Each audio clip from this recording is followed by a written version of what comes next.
Hello friends, welcome to Roopa stories. ఈరోజు మనం చెప్పుకోబోయే కథ హితబోధ. ఈ స్టోరీని చివరి వరకు స్కిప్ చేయకుండా చూడండి. కాకి కోయిల మంచి స్నేహితులు. రెండూ ఒక అడవిలోని చెట్టుపై గూడు కట్టుకుని ఉంటున్నాయి. రెండిటికి కుటుంబాలున్నాయి. రెండూ ఉదయాన్నే కలిసి ఆహారాన్ని సేకరించుకుని సాయంత్రం గోళ్లకు చేరి తమ కుటుంబంతో ఆహారం తీసుకుని కబుర్లు చెప్పుకుంటూ నిద్రపోయేవి. మరలా తెల్లవారుజామునే ఆహారానికి వెళ్ళడం ఇది వాటి దినచర్య. ఇద్దరిలో కాకి క్రమశిక్షణ కలిగిన పక్షి. చాలా విషయాలలో జాగ్రత్తగా ఉంటుంది. ఈ రోజుకే కాదు, వారం రోజులకు సరిపడా కూడా దాని వద్ద ఆహారం లభిస్తుంది. పచ్చి ఆహారంతో పాటు ధాన్యపు గింజలు కూడా సేకరిస్తుంది. ఇతర పక్షులమైన ఇబ్బందుల్లో ఉంటే వారిని ఆదుకుంటుంది. తనని ఆశ్రయిస్తే తప్పకుండా సహాయం చేస్తుంది. సంపాదించిన ఆహారాన్ని పొదుపుగా వాడుకుని దాచుకుంటుంది. కోకిల అలా కాదు, దుబారా పక్షి. ఎంత ఆహారం సంపాదించినా తిన్నంతా తిని మిగతాది పారేస్తుంది. కుటుంబానికి ఇదే పరిస్థితి. చివరికి కాకి దానిని ఆదుకుంటుంది. అడిగినప్పుడల్లా తన వద్ద ఉన్న పండ్లు లేదా ధాన్యం ఇస్తూ తిరిగి ఇచ్చినప్పుడే తీసుకుంటుంది. ఈ రకంగా చాలా కాలం గడిచింది. ఒకరోజు కోకిల ఇంటికి బంధువులు వచ్చారు. దాని వద్ద ఎలాంటి ఆహారము నిలవలేదు.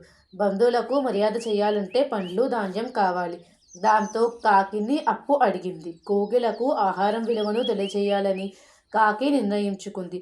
ఒక ఆకుపై అప్పు తీసుకుంటున్నట్లు దానికి వడ్డీ కూడా కలిపి రాసి దానిపై సంతకం చేయించి పండ్లు ధాన్యం ఇచ్చింది. కోకిలకు చాలా కోపం వచ్చింది. ఎప్పుడూ లేనిది కాకి తన వద్ద అప్పు వడ్డీతో నోటు రాయించుకోవడంతో దానికి పౌరుషం వచ్చింది. కానీ తప్పనిసరి పరిస్థితుల్లో అప్పు చేసింది. 4 రోజులుండి బంధువులు వెళ్ళిపోయారు. కోకిల వారం రోజుల పాటు కష్టపడి తాను తీసుకున్న అప్పు వడ్డీతో సహా పండ్లు ధాన్యం సేకరించి తెచ్చి వాటిని కాకికి ఇచ్చింది. వాటిని లెక్కపెట్టుకుని కాకి తన అప్పుగా ఇచ్చిన పండ్లు ధాన్యం మాత్రమే తీసుకుని వడ్డీగా ఇచ్చిన పదార్థాలను తిరిగి ఇస్తూ, ఈ సంపద నీదే నేస్తం, తీసుకో అంది. దుబారాతో పదార్థాలను ఖర్చు పెట్టి నీకు వాటి విలువను తెలియజేయాలనే నీ వద్ద ఈ అప్పు నోటు మీద సంతకం చేయించుకుని పదార్థాలు ఇచ్చాను. నాకు వడ్డీ అన్నీ ఇచ్చిన ఈ పదార్థాలు నువ్వు నా వద్ద పొదుపు చేసుకున్నవే భావించుకుని తీసుకువెళ్ళు అని అంది. కష్టపడి సంపాదించుకున్న పదార్థాలను అలా దుబారా చేస్తే అవి అయిపోగానే ఇతరులను ఆశ్రయించడం మంచిది కాదు.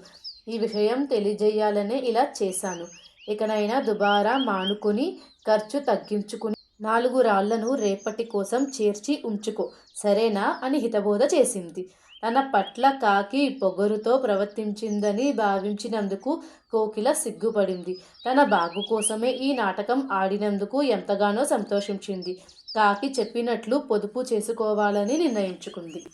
మా స్టోరీస్ మీకు నచ్చినట్టయితే లైక్ చేయండి, షేర్ చేయండి. మీ అభిప్రాయాన్ని కామెంట్ రూపంలో తెలియచేయండి. మరిన్ని మంచి వీడియోస్ కోసం మా ఛానల్ని సబ్స్క్రైబ్ చేసుకోండి. Thanks for watching.